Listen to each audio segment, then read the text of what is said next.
কথা ধারাবাহিকের আজকের পর্বে আপনারা দেখতে চলেছেন যে সিমরান অঙ্কিতকে জোর করতে থাকে আর বলতে থাকে যে আপনি যদি আমাকে বিয়ে না করেন তাহলে জুনি ম্যাডামকে আজ আমরা এখানেই মেরে ফেলবো, তাই আপনার কাছে আর কোনো উপায় নেই। অঙ্কিত তখন বলে কিন্তু আমি জুনিকে ভালোবাসি, আমি আমার স্ত্রী বর্তমান থাকা অবস্থাতেও আমি কাউকে বিয়ে করতে পারবো না।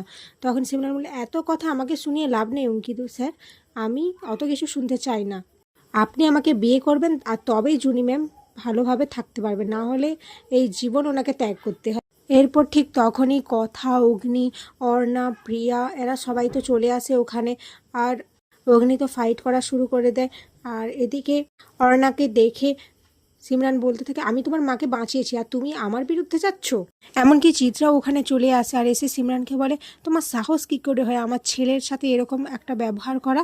এরপর সিমরানকে একটু সাইডে নিয়ে যেয়ে বলে বেশি বার বেরো না সিমরান, তুমি এমন কিছু বলো না যেটাতে তুমি আর আমি দুজনেই ফেঁসে যাই।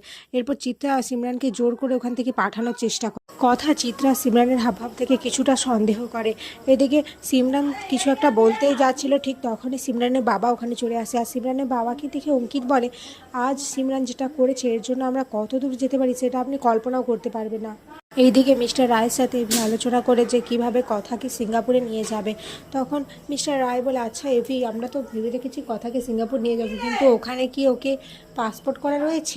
এদিকে ঘরে এসে জুনিকে বোঝাতে চেষ্টা করে কথা যে অঙ্কিতের সাথে সে যেন সমস্ত কিছু ঠিক করে নেয়। জুনি তখন বলে কি বলতো কথা, প্রান্তিক আমাকে এত বড় একটা ট্রমা দিয়েছে যার ফলে এরকম। এদিকে এভি কথাকে ফোন করে তার আইডি কার্ড চায়। কথা তখন বলে সমস্ত কিছু গোবরডাঙ্গায় রয়েছে। এরপর কথা জুনি এরা তো চলে যায় গোবরডাঙ্গাতে কথার আইডি কার্ড খুঁজতে। এরপর কথার আইডি খুঁজতে খুঁজতে কথা একটা জিনিস পায় যেটা দেখে তার পুরনো স্মৃতি মনে পড়ে যায়। সে তার বাবাকে অনেক করে বলেছিল তাদের ছেড়ে না যেতে, কিন্তু তার বাবা তাদের কথা একবারই শোনেনি।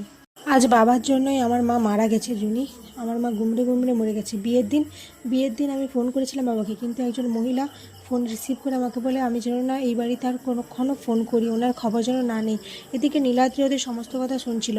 নীলাদ্রি মনে মনে বলছিল আমি জানি কথা পিসেমশাই এখন কোথায় আছে কেমন আছে, কিন্তু তুই তো জানতেই চাসনি, তাই তোকে আর বলেই আমি তোকে কষ্ট দিতে চাই না। এরপর দেখা যায় কথা ঘরে বসে মন খারাপ করে থাকে। এভি এসে বুঝতে পারে কথার কিছু একটা নিয়ে মন খারাপ, তাই কথাকে সারপ্রাইজ দেয় আর বলে এই দেখ আমি তোকে এত করে কালকে বোঝানোর চেষ্টা করলাম আর তুই এমন গবের, তুই কিছুই বুঝতে পারলাম না। এখন থেকে তোকে যে সিঙ্গাপুরের কলাই খেতে হবে। সিঙ্গাপুর যেতে 3 ঘন্টা সময় লাগে আর আমরা ওখানে যাব। এখানে আজকের পর্ব শেষ হয়েছে।